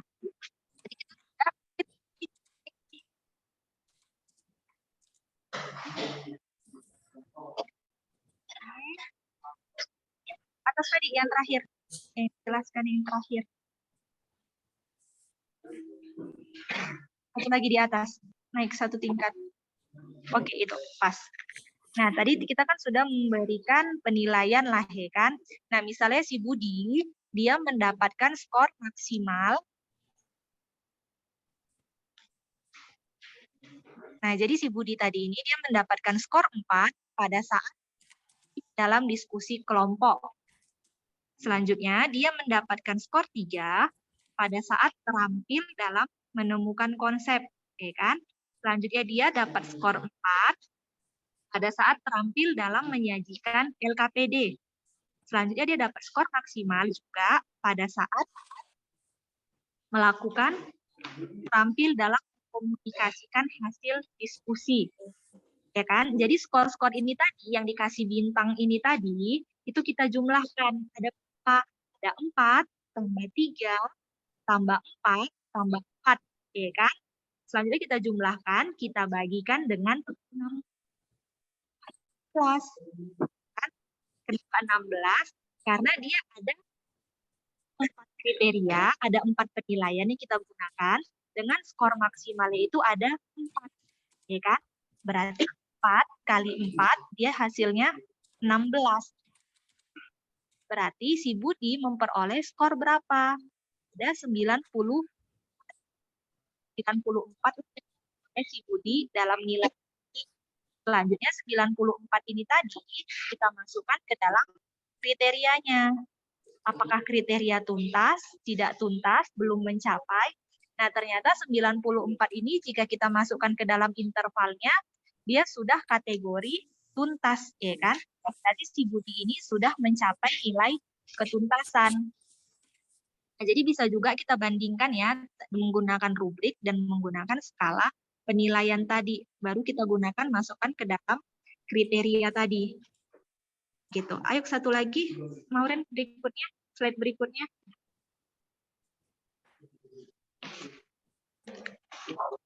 Boleh dibantu, Maureen? Oke, satu lagi. Nah, ini. Jadi penilaian keterampilan ini, dia apa aja sih? Tadi kita sudah bahas tentang penilaian afektif, ya kan? Kalau afektif pada umumnya kita menilai sikap siswa. Sikap itu ada apa aja? Ada jujur, jawab, kerja keras, gitu kan? Penyampaian dalam diskusi, bagaimana? Itu dia tahap afektif atau penilaian sikap. Selanjutnya kita masuk penilaian keterampilan. Nah, disinilah dia masuk penilaian psikomotoriknya itu bagaimana. Yang pertama yang kita ukur adalah penilaian praktik. Nah, praktik ini apakah sudah mencapai atau sudah sesuai dengan keterampilan proses yang ingin kita nilai, apakah sudah sesuai dengan silabusnya. Baru ada juga produk apa yang mau kita hasilkan. Misalnya kita mau membuat prakarya gitu kan. Itu ada hasil output yang kita gunakan. Kalian mau buat pengolahan limbah. Kita masuk nih materi pengolahan limbah. Pengolahan limbah itu tujuannya untuk apa? Untuk mendatangkan bisnis atau mendatangkan hasil. Hasilnya apa? Misalnya bisa berupa produknya sampah-sampah yang telah kita daur ulang, kita jadikan tas, seperti itu. Ada produk yang harus kita hasilkan. Baru bisa juga dengan kegiatan proyek. Nah, kalau proyek ini bagaimana? Mengukur kemampuan siswa dan mengaplikasikan pengetahuannya melalui penyelesaian suatu tugas atau proyek. Nah, proyek ini bagaimana? Misalnya ada suatu masalah. Misalnya masalah sampah yang tidak kunjung selesai sampai sekarang. Nah, sampah ini ternyata menimbulkan banjir. Gitu. Jadi bagaimana antisipasi kita dalam melakukan hal tersebut itu dalam proyek. Misalnya proyek pemecahan masalah. Baru ada lagi namanya portofolio. Nanti di pertemuan berikutnya kita akan bahas bagaimana portofolio. Baru yang terakhir adalah teknik lainnya. Nah, kalau teknik lain ini apa yang kita nilai? Misalnya kita mau nilai keterampilan siswa dalam memecahkan masalah. Keterampilan siswa dalam memecahkan masalah, dalam menemukan solusi dari permasalahan yang ada. Boleh selanjutnya lagi, Maureen? Satu lagi. Nah, jadi ini kita akan coba untuk buat penilaian afektif maupun psikomotorik. ini ada satu silabus yang saya peroleh juga. Ini silabus dari SMK Negeri 7, ya kan? Benar kan? Ada, yaitu dia bidang keahliannya bisnis dan manajemen. Pada kegiatan pembelajaran. Udah, di situ saya ada berikan tanda bintang. Nah, jadi maksud tanda bintang ini, saya ingin melakukan penilaian. Mau afektif, mau psikomotorik, itu tergantung yang saya nilai atau tergantung yang akan saya hasilkan. Nah, di sini saya ingin melakukan penilaian produk atau proyek, gitulah ya kan. Intinya, saya melakukan penilaian psikomotorik. Jadi, kalau kita melakukan penilaian psikomotorik, kita harus menyesuaikan dulu dengan kegiatan pembelajaran yang ada. Jadi, jangan sembarangan kita buat kegiatan, padahal di silabusnya atau di RPP-nya mungkin tidak ada gitu ya kan. Jadi kita harus menyesuaikan dengan kegiatan pembelajaran yang ada. Nah, jadi saya di sini ngambil intinya adalah mengolah info tentang bisnis online. Nah, tujuannya ini nanti saya akan menyuruh siswa mungkin untuk wawancara kepada beberapa bisnis yang ada di sekitar tempat tinggalnya. Kemudian hasil wawancaranya tersebut nanti akan dibentuk laporan penilaian. Jadi laporan penilaian itulah nanti yang akan saya nilai. Nah, seperti keterangan tadi, kalau laporan penilaian berarti dia masuk penilaian psikomotorik. Oke, boleh dibantu lagi, Maureen, slide berikutnya. Nah, jadi ini adalah indikator yang saya tentukan dari penilaiannya tadi. Saya kan tadi menilai laporan siswanya, kan? Nah, jadi kalau laporan yang saya nilai itu poin-poinnya, itu ada isinya bagaimana, ada foto, harus ada bukti autentik, ya kan? Benar nggak sih si siswa ini melakukan penilaian atau hanya seremonial aja gitu, mengambil literatur dari website atau dari jurnal. Jadi harus ada foto autentik yang. Baru yang berikutnya adalah sistematika. Sistematikanya itu bagaimana? Apakah runtun atau tidak? Baru yang keempat adalah penyajiannya. Nah, mungkin penyajian ini bisa juga disampaikan dalam diskusi kelompok, bisa juga. Nah, jadi kalau isi ini rata-rata itu kita menggunakan bahasa yang baik dan benarnya itu bagaimana. Kalau isi ya kan, yang pertama itu apakah isi proyek tepat dan memadai, itu dia sudah dapat skor 3. Berikutnya, apakah isi proyek tepat namun ini dia sudah. Yang ketiga, kurang tepat dan memadai. Ada jadi dia terperinci gitu, apa yang mau kita nilai, berapa yang kita harapkan, dia tertulis di jadi harus jelas dia. Boleh slide berikutnya, Mas. Nah, jadi ini nanti tugas kalian, saya jelaskan dulu, nanti kita bahas satu tugasnya bagaimana. Ini saya selesaikan dulu, nanti dilanjutkan berikutnya. Nah, jadi ini ada suatu kasus, ya kan? Ini ada si Tara dan si Tari, ya kan? Si Tari dia mendapatkan nilai 74. Si Tara dia mendapatkan nilai 70. Nah, jadi pertanyaannya adalah siapakah yang lulus, si Tara atau si Tari, ya kan? Nah, dari asumsi kita, otomatis kita bakalan bilang si Tari yang lulus. Ya kan, seperti itu kan, kita pasti berasumsi bahwa si Tari yang lulus. Kenapa? Karena si Tari nilainya lebih tinggi daripada si Tara. Itu juga bisa jadi patokan kita. Slide berikutnya, kita akan bahas satu persatu siapa yang akan lulus. Ya kan? Siapakah yang lulus? Si Tara kah atau si Tari? Nah, kita tengok dulu. Jika seorang guru menggunakan penilaian dengan cara membandingkan keberhasilan siswa yang satu dengan siswa yang lainnya, ya kan? Artinya guru sedang melakukan penilaian acuan norma. Ingat, inti dari penilaian acuan norma adalah membedakan siswa yang berdasarkan tingkat kemampuannya. Itu adalah penilaian acuan norma. Selanjutnya, kriteria lulus tidaknya siswa dalam pembelajaran bergantung pada capaian siswa lain tanpa patokan sebelumnya. Tapi yang berikutnya, jadi kan tadi si Tara nilainya 7. Jadi si Tara ini tadi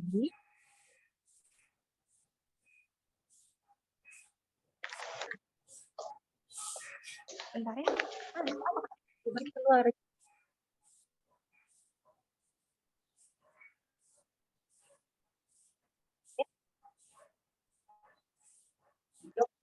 Sorry ya, adik.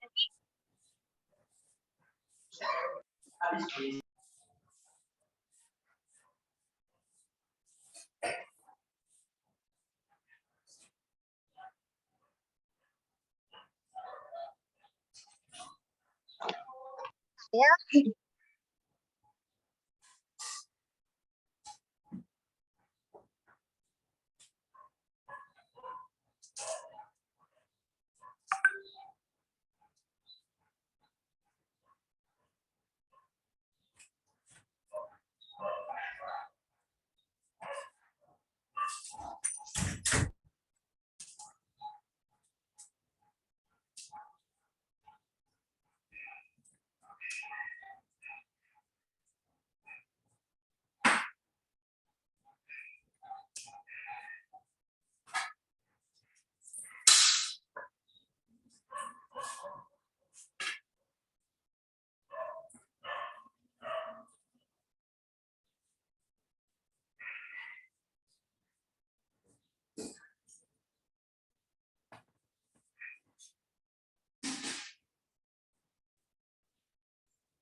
Oke, nah selanjutnya tadi kan si Tara itu dia maaf ya terkendala lagi. Tadi kan si Tara itu dia memperoleh nilai 70, ya kan?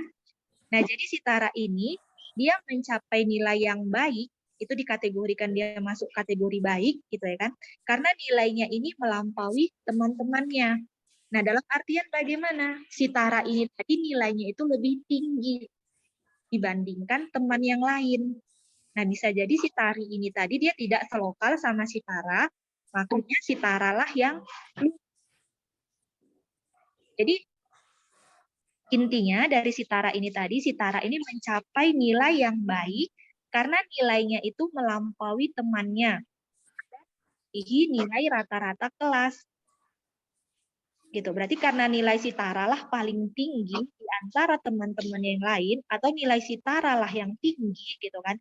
Makanya si Tara dikategorikan lulus. Jadi inti dari penilaian PAN ini atau penilaian acuan norma ini apa? Karena selalu ada perbandingan dia antara kemampuan siswa. Nah, jadi inti dari PAN ini dibuatlah sistem pemeringkatan bagaimana. Misalnya si Tara bisa jadi dapat ranking 1 gitu. Atau bisa jadi dalam nilai manajemen bisnisnya dia mendapatkan nilai A seperti itu. Boleh dibantu lagi slide berikutnya?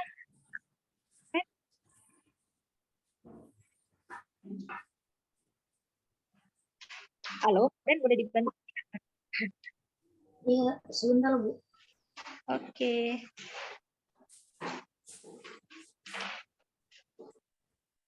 Ini karena jauh dari WiFi ini makanya hilang.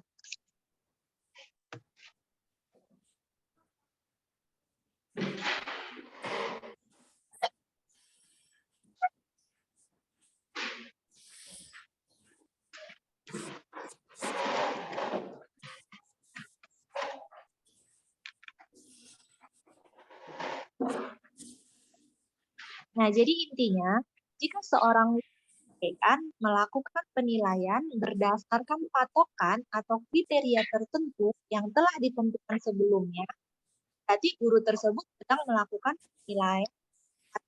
penilaian acuan patokan. Nah, penilaian ini bertujuan apa? Penilaian ini bertujuan untuk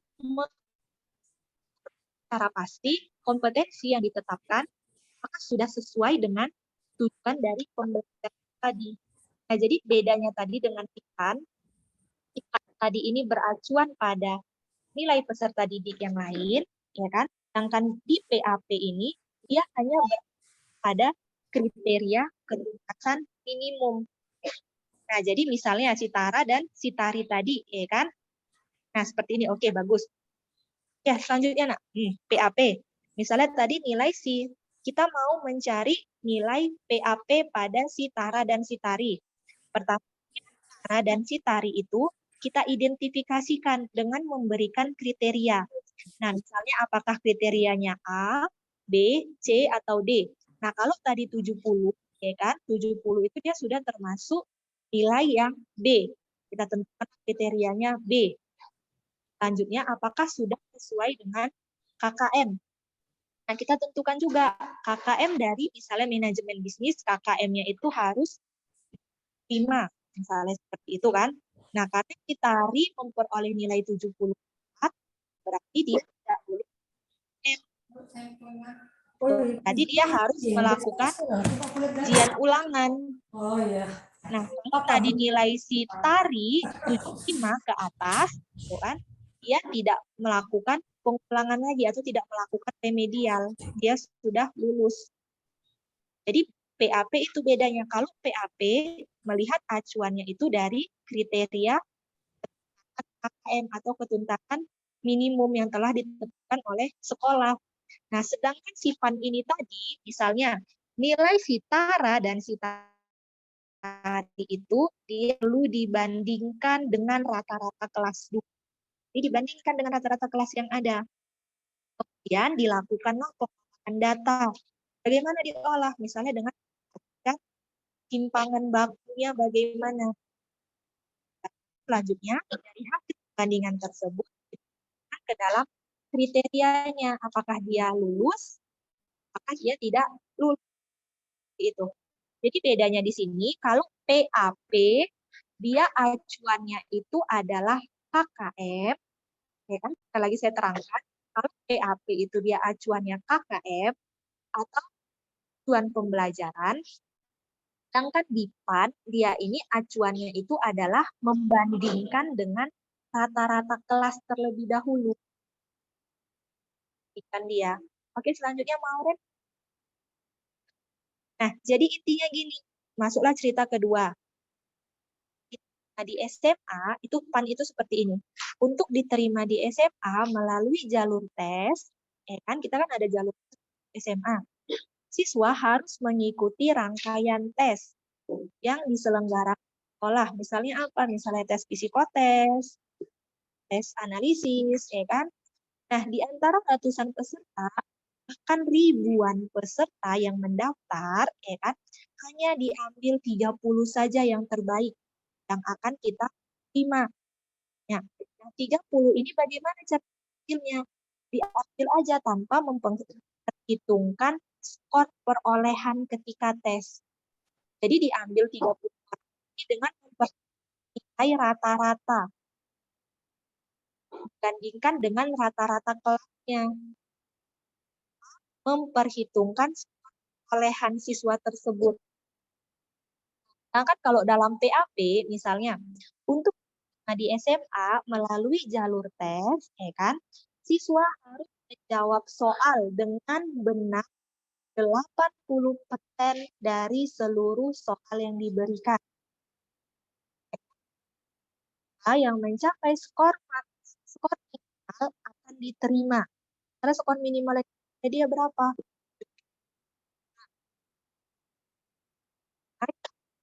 Nah, jadi karena dia sudah mencapai minimal, ya kan, skor minimal, dia dinyatakan lulus. Sedangkan di bawah skor minimal bisa dikatakan gagal.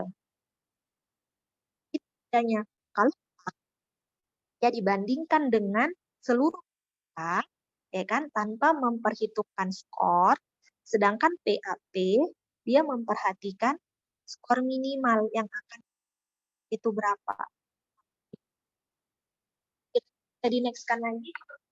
Nah, jadi intinya kriteria yang dimaksud itu bagaimana di dalam PAP gitu kan. Tadi kan kita bilang kriteria ketuntasan minimum.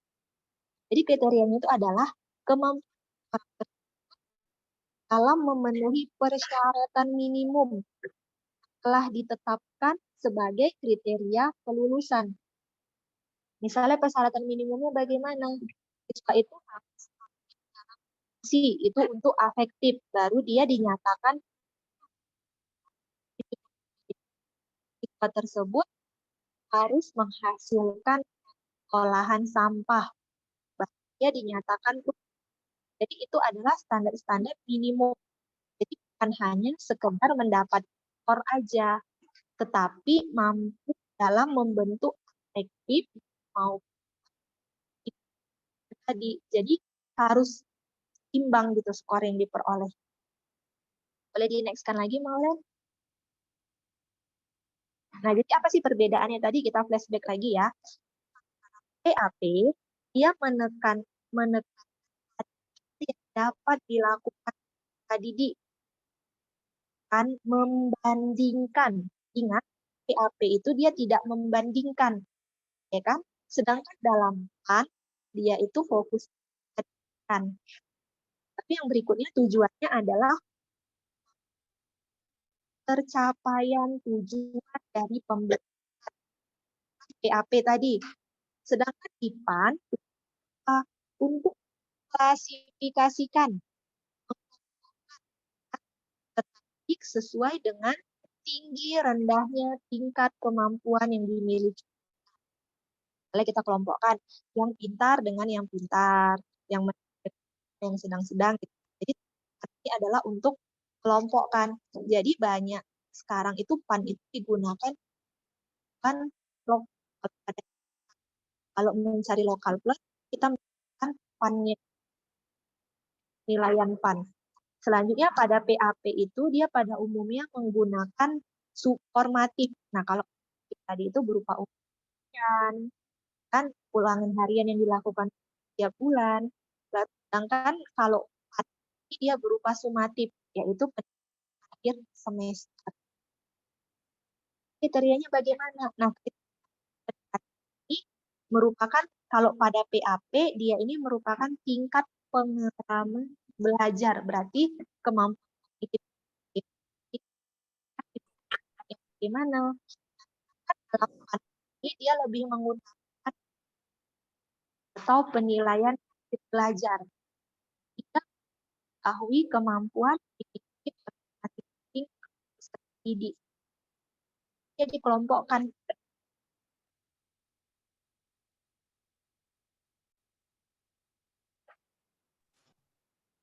Di slide selanjutnya. Oke, jadi persamaannya apa? Jadi sama-sama evaluasi, ya kan? Yang kedua, sama-sama melakukan sampel untuk dicoba yang sesuai dengan data yang relevan. Sama-sama juga dalam mengukurnya, jadi tidak sembarangan kita akan nilai PAN-nya tadi bagaimana, PAP-nya bagaimana, baru sampai ya pendidikan, meski dengan tujuan yang berbeda. Yang berikutnya adalah kualitas nilai keduanya, dilihat di validitas dan realitas. Ini sudah kita bahas sebelumnya, validitas itu bagaimana, realitas bagaimana. Boleh di next-kan selanjutnya. Nah, contohnya bagaimana? Misalnya seperti ini. Ini yang sudah saya terangkan minggu kemarin. Yang pertama, pertemuan tes, ya kan? Terdiri dari 50 hal. Kita dapat menjawab 30 hal. Bila skor tertinggi, bila kelas adalah ya kan? Dan penilaian didasarkan pada acuan dan skala yang digunakan adalah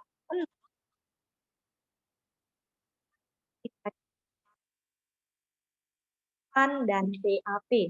Jadi di sini kita minta menentukan kita kalau kita menggunakan PAN dan PAP. Yuk coba kita lihat. Jika menggunakan PAN, berarti skor yang diperoleh berapa? 35 per skor tertinggi di kelas. Disebutkan dia adalah bila skor tertinggi di kelas adalah 35. Berarti 35, ya kan? Kita kalikan dengan 100. Hasilnya adalah, jadi si siswa dapatlah nilai PAN-nya itu ada, sudah dapat 100. Selanjutnya kita masukkan ke PAP-nya. Apa nilai PAP-nya sesuai dengan tujuan pelajaran yang dia peroleh. Berapa? Dia tadi memperoleh skor 35. Kan? Ada 50 soal. Berarti 35 per 50 kalikan 100 adalah, berarti nilai si A ini tadi pada saat PAP itu hanya 7. Beda kan nilainya dibandingkan dengan siswa semua. Sedangkan PAP ini dia dibandingkan dengan kriteria ketuntasan minimumnya tadi. Boleh di next kan selanjutnya? Oke. Nah, tadi kita bahas remedial. Jadi remedial kelas. Bagaimana sih kelas remedial ini? Apa?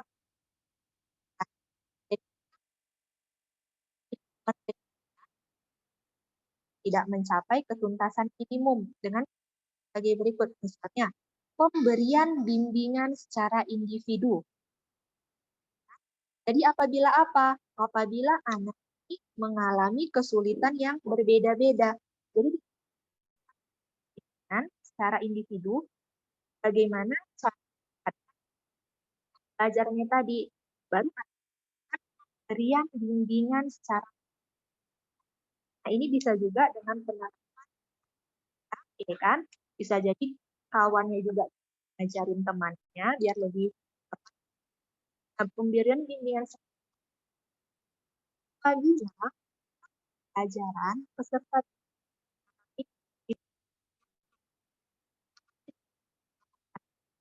si guru itu harus memberikan secara kelompok. Tetapi jika ibu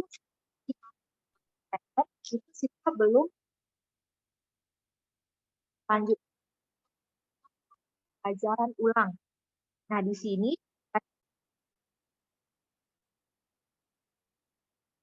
nilainya itu di bawah KKM.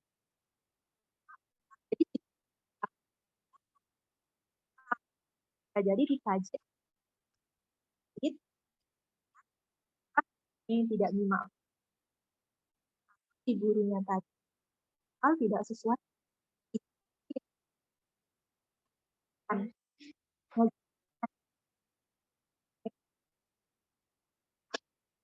remedial.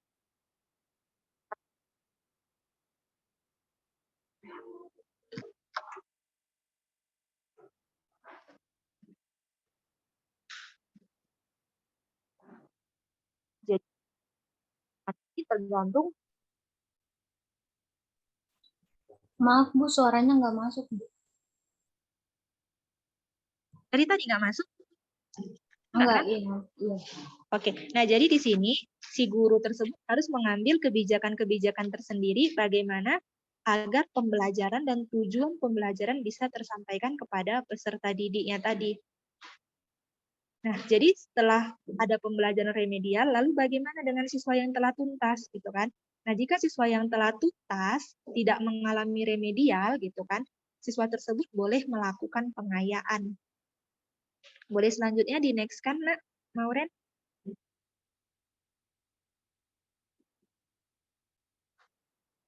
Nah, jadi pertanyaannya gini, apakah instrumen penilaian yang paling bagus untuk diterapkan? Pasti kita bertanya kan seperti itu kan. Ada banyak instrumennya, ada penggunaan rubrik, ada menggunakan deskripsi, ada ada PAP gitu kan, ada. Jadi yang mana yang lebih bagus? Nah, sebenarnya itu adalah disesuaikan dengan kebutuhan guru tersebut. Pilihlah yang paling paham dan mudah dalam penerapannya. Jadi jangan sampai kita buat penilaian, kita yang bingung bagaimana cara menilainya, itu kita sendiri yang menentukan bagaimana yang mudah, bagaimana penerapannya simpel. Nah, kalau saya pribadi, kalau untuk afektif dan psikomotorik, itu saya lebih sering menggunakan rubrik. Kalau penilaian ini afektif, penilaian kognitif, itu saya lebih sering menggunakan karena instruksi dari sekolah juga menggunakan bobot. Jadi ya mungkin lebih simpel dengan bobot. Tapi bisa diapakan lagi? Coba buka slide ke ini, Nak. Tugas kalian nanti. Yang mana ya? Yang ini, buatlah. Nah, jadi adik-adik, tugas yang harus adik-adik lakukan di sini adalah membuat satu contoh rubrik penilaian. Oke, itu benar. Jadi membuat satu contoh rubrik penilaian, bebas ya ini mau psikomotorik atau afektif, tapi saya harapkan yang psikomotorik, beserta aplikasi penilaian menggunakan interval nilai. Nah, jadi dalam hal ini, yang saya harapkan adik-adik mengumpul bersama juga, via email juga, adik-adik mengumpul silabusnya tadi, ya kan, yang kayak saya terangkan tadi, baru adik-adik tandain yang mana yang mau dikembangkan rubriknya. Baru selanjutnya adik-adik boleh buat rubriknya bagaimana. Kriteria rubriknya, penyusunan rubriknya. Baru nanti seperti biasa bisa kirim email. Emailnya masih ada kan? Atau lupa? Bisa kirim email. Nanti kita akan coba diskusi membahas satu persatu. Bagaimana penggunaan rubriknya? Apakah sudah sesuai? Boleh ya adik-adik ya? Nanti bisa kirim via email.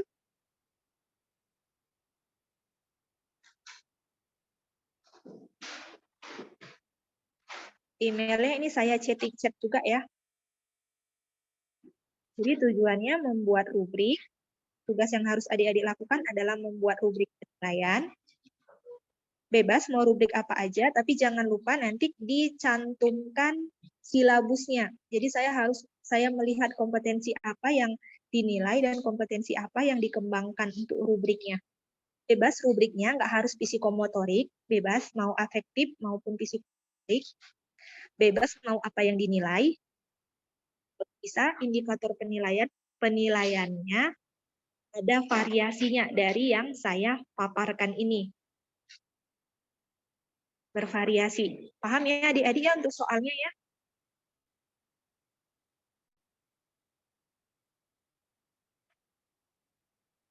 Oke, saya rasa udah aman.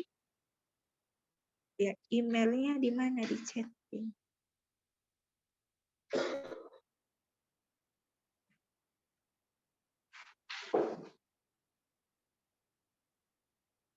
Ada pertanyaan untuk soalnya? Mungkin nanti kalau kurang paham tanya di chat aja, Bu. Oke, aman. Ini emailnya saya chatting apa lagi ya? Share lagi. Nah, tahu ada yang lupa.